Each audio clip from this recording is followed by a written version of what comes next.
Halo Gadgeters, balik lagi sama saya Arya, dan ini adalah Asus Zenfone 9 dan Samsung S22.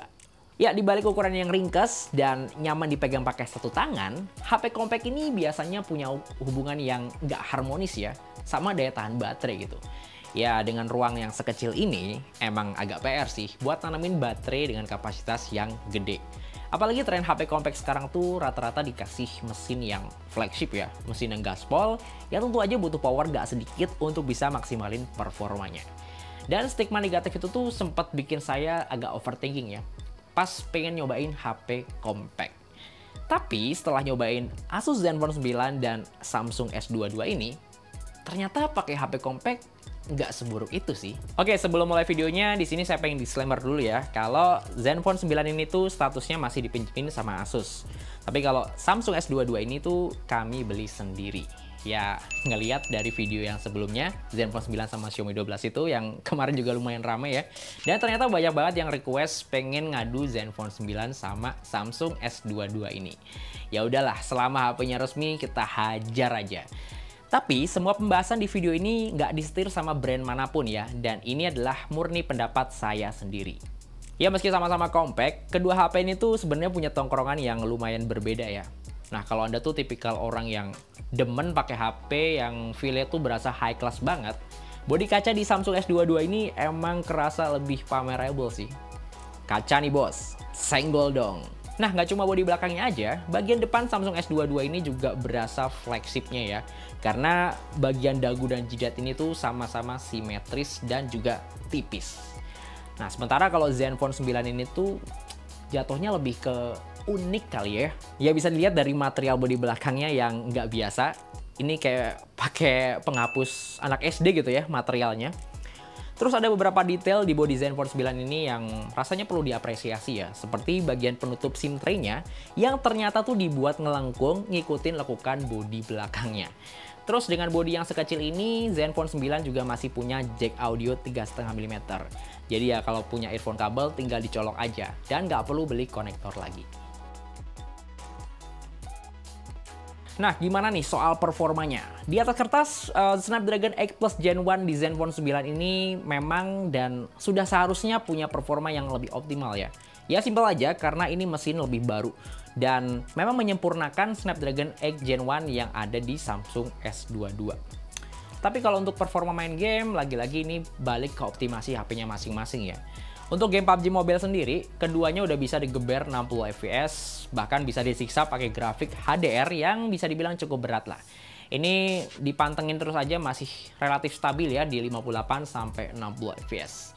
Coba kalau ngomongin soal kestabilan performa, Zenfone 9 ini menurut saya masih juara banget ya. Karena digeber 2-3 match berturut-turut, performanya tuh kayak gak dikasih kendor. Masih jalan mulus banget di 60 fps. Nah kalau di Samsung S22 ini tuh kalau udah main di atas 2 match, itu bodinya udah mulai anget pak. Ya tahu sendiri kan kalau udah anget, performanya tuh bakal diturunin tipis-tipis supaya HP-nya nggak cepet demam. Oke sih, jadi nggak cepet panas juga, tapi lagi-lagi ini ngurangin pengalaman bermain.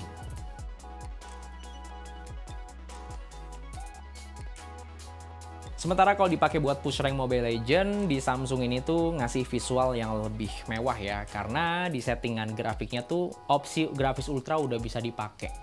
Nah, bedanya apa? Kalau grafis ultra ini tuh efek-efek yang ada di game itu bakal keluar lebih detail ya. Kayak misalnya efek pantulan air atau efek tekstur bebatuan yang ada di game gitu.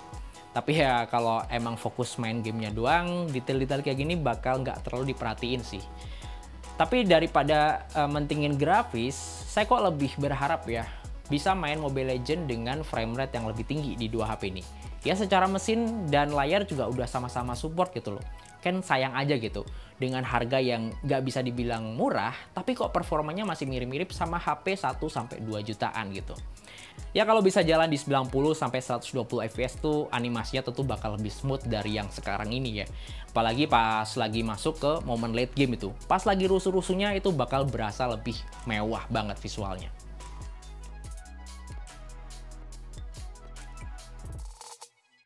Nah gimana nih pas disiksa main game setan Genshin Impact?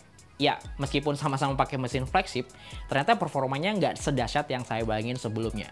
Di Zenfone 9 ini kalau kita pakai mode balance atau mode yang normal-normal aja, itu performanya bakal cuma ditahan di 40 fps doang.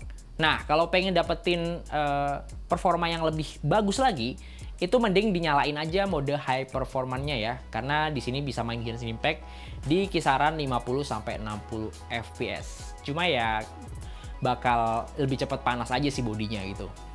Nah, kalau di Samsung S22 ini lebih ketat lagi sih. Bahkan mau pakai mode balance atau mode high performance, ternyata performanya tuh ya segitu-gitu aja, alias cuma mentok di 40-50 fps.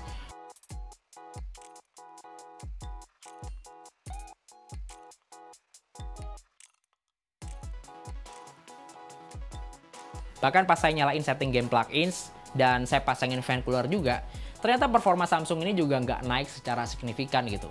Padahal ya ini udah dikunci di FPS yang paling tinggi. Nah, kalau di Zenfone 9 itu pakai fan cooler juga sebenarnya nggak naikin performa yang signifikan banget ya, karena emang angkanya tuh dari awal udah bagus banget. Ya, fan cooler ini tuh fungsinya supaya performanya lebih stabil aja sih, dan suhunya tuh tetap bisa dijaga supaya nggak panas-panas banget.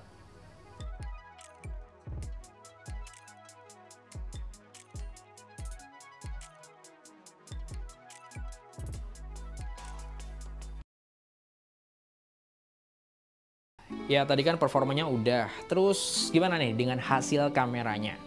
Nah, untuk spek di atas kertas, kameranya Samsung S22 ini memang lebih proper dan lebih mewah ya, karena di sini tuh jumlah lensanya lebih banyak. Karena selain ada lensa utama dan lensa ultrawide, di sini juga ada lensa tele 3 kali zoom. Yang tentunya ini ngebantu untuk foto-foto portrait. Tapi kalau untuk hasil jepretan kamera utamanya, lagi-lagi di sini saya nemuin karakter warna yang cukup berbeda antara Samsung S22 dan Zenfone 9. Ya, yang saya lihat sih kameranya S22 ini tuh lebih mampu ngasih foto-foto yang konsisten gitu ya, baik dari segi processing dan warnanya di berbagai kondisi cahaya. Karakter warna itu lebih pas aja gitu untuk objek-objek tertentu. Ya nggak natural-natural banget, tapi ya oke lah, segini udah proper banget buat di-post di Instagram atau Twitter. Nah, kalau Zenfone 9 ini tuh sebenarnya lumayan cakep sih kalau prosesnya lagi waras. Karena ya detailnya tuh bagus, warnanya juga ngasih porsi yang pas. Tapi selama nyobain 2 minggu belakangan ini, kameranya Zenfone ini emang nggak konsisten sih.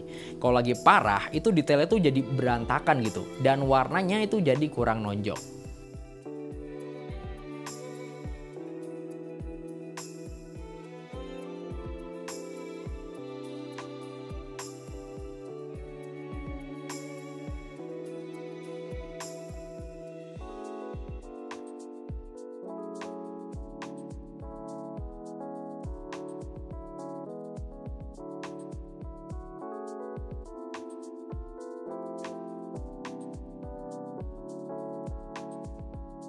Terus pas pindah ke lensa ultrawide juga gitu sih. Zenfone 9 ini kalau lagi waras ya bagus, detailnya tuh bisa rapi dan warnanya juga masih mantep. Tapi kalau cahayanya tuh nggak proper, ini kelihatan banget sih dosanya. Apalagi kalau disandingin langsung sama jepretannya Samsung S22. Asli sih, ultrawide Samsung emang nggak ada obat di sini. Ini lega banget. Kalau buat Instagram Stories, pakai ultrawide Samsung memang berasa lebih mantep ya. Karena meskipun udah di crop di sisi-sisinya, ini masih kerasa lega banget.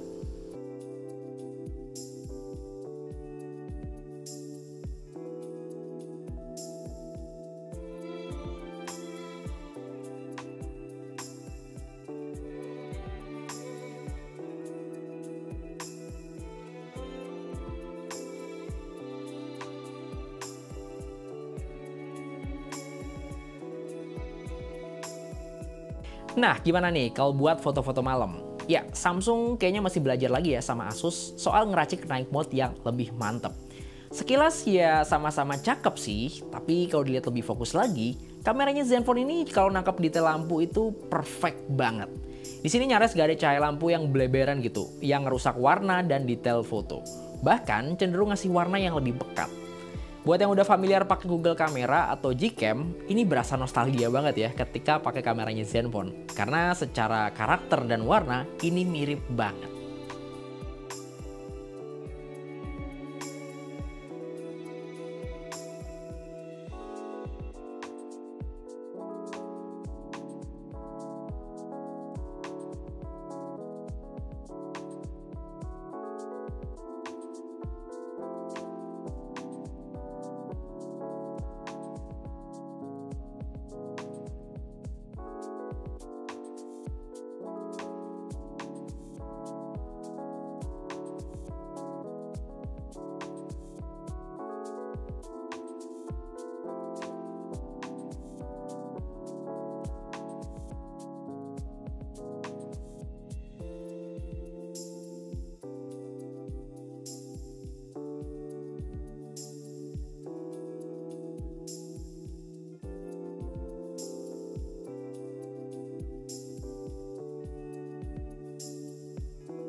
Nah ini mumpung lagi ada di Batam juga ya, sekalian nyobain tes kamera video dengan resolusi 8K yang super duper tajam. Cuma kalau di Samsung ini tuh kelihatan agak ngezoom ya, dan ternyata emang kerasa lebih stabil sih, karena sepertinya ini untuk resolusi 8K nya tuh dikasih IIS nih. Ini kalau saya gerak aja itu masih kelihatan steady ketimbang Zenfone 9 yang kayak berasa geter-geter ya. Goyang itu berasa banget, apalagi kalau dipakai sambil jalan kayak gini. Gitu. Ini lagi ada di Harbor Bay. Ini abis hujan di Harbor Bay, jadi ya agak becek-becek dikit ya. Ini emang buat foto-foto, buat ngevlog sih emang cakep banget sih. Ini kalau lagi terang langitnya tuh mantep, cuma ini agak mendung sih ya. Nih di sini tuh banyak bar, banyak cafe di sepanjang ini. Kalau malam tuh Batam never sleep. Tuh. Nah kalau buat Insta Story dan pengen dapetin frame yang lebih luas, sebenarnya mending pakai lensa ultrawide sekalian ya. Karena di sini juga bisa rekam 4K di 60 fps. Jadi ya hasilnya sama-sama tajam dan dapetin frame yang lebih lega lagi. Ini enak asli kalau dipakai buat jalan-jalan. Jadi nggak sempit-sempit banget lah angle videonya. Bawa sambil jalan juga masih lumayan enak sih.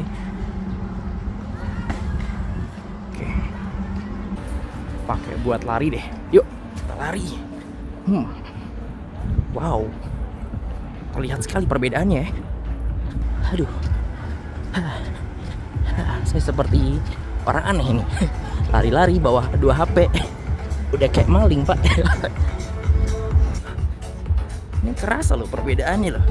Ini Asus dari tadi tuh anteng banget tuh videonya. Nah kalau dipakai buat ngevlog sebenarnya dua-duanya udah sama-sama mantep ya, karena udah bisa rekam 4K di kamera depannya. Tapi di Samsung ini tuh lebih Insta Story-able karena ya ini nih 4K nya tuh bisa 60 fps, yang mana hasilnya tuh bikin videonya jadi lebih smooth, lebih halus kayak gini nih. Apalagi kalau dipakai sambil jalan ya, kerasa banget. Dan yang saya suka dari kameranya Samsung tuh ya untuk bagian belakang itu masih kelihatan detailnya ya. Kalau di Zenfone itu udah putih semua tuh bagian belakang. Jadi secara kamera depan ini tuh di Samsung punya dynamic range yang lebih luas. Cakep juga sih. Wow. Nah kalau untuk mikrofonnya gimana nih? Suara saya lebih jelas kedengaran dari kameranya Zenfone atau Samsung ya? Coba gambar di bawah.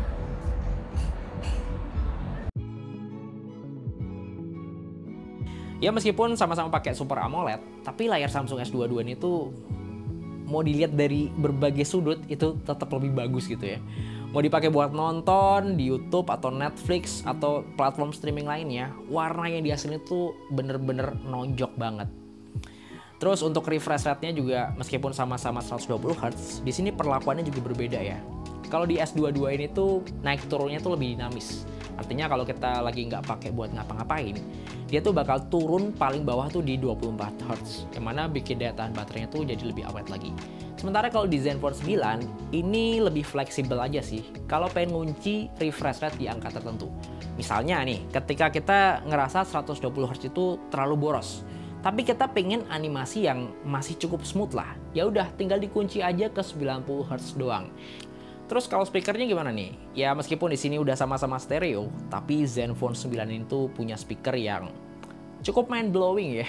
Karena dengan ukuran yang sekecil ini, saya ngedengerin audio di sini tuh kayak ada efek-efek subwoofernya gitu ya. Bassnya tuh lebih mantul dan lebih bulat. Ya memang sekilas suara yang keluar dari speaker stereo yang Samsung ini kedengarannya lebih kenceng gitu. Tapi jatuhnya tuh kencengnya lebih cempreng gitu ya, dan nggak sebulat Zenfone punya.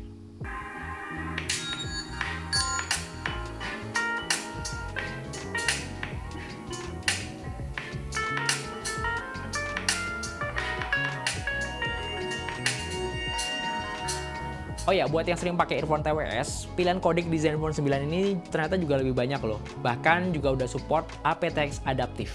Yang kalau di seri Samsung S22 itu baru ada di varian ultranya.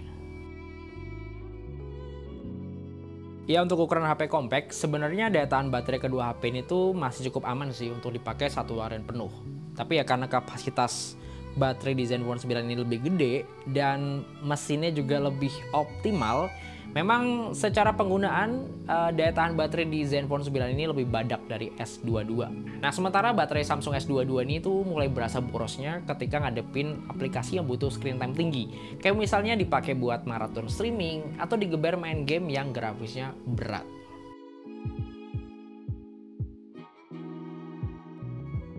Ya, dengan harga yang lebih murah, saya salut sih sama Zenfone 9 yang masih ngasih charger bawaan gitu.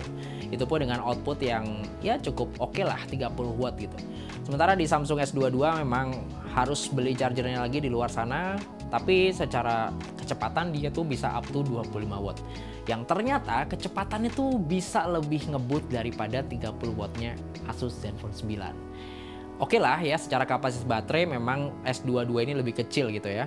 Ya kayak misalnya ngisi air di ember yang lebih kecil tentunya akan lebih cepat. Tapi ini cepatnya tuh nggak ngotak pak. Bahkan tuh bisa selisih sampai nyaris 20 menit gitu. Oh ya, Samsung S22 ini juga udah support wireless charging ya. Yang rasanya ini perlu jadi pertimbangan utama nih ketika HP-nya tuh tiba-tiba kecemplung air atau kemasukan air. Ya aman sih, karena dua HP ini tuh udah sama-sama punya sertifikasi IP68 gitu. Tapi ketika habis kecemplung air dan pengen buru-buru di charge, Zenfone 9 ini tuh perlu effort yang lebih ya untuk mastiin kondisi di dalamnya tuh nggak lembab. Nah, kalau di Samsung S22 ini tuh lebih simple aja sih. Selama Anda punya wireless charger, ya udah tinggal taruh aja ke wireless charger dan bisa ngisi dengan leluasa. Oke, jadi kesimpulannya, kalau Anda tuh lagi cari HP compact dengan performa gaming yang maksimal, Asus Zenfone 9 ini lebih menarik ya. Karena di sini performanya tuh gak dibates-batesin. Dan dengan mesin yang lebih baru, tentunya di sini punya kestabilan performa yang lebih bagus. Untuk audionya juga nampol banget di sini. Mau didengerin pakai speaker stereo ataupun TWS, ini sama-sama mantep. Karena di sini pilihan kodeknya juga banyak banget.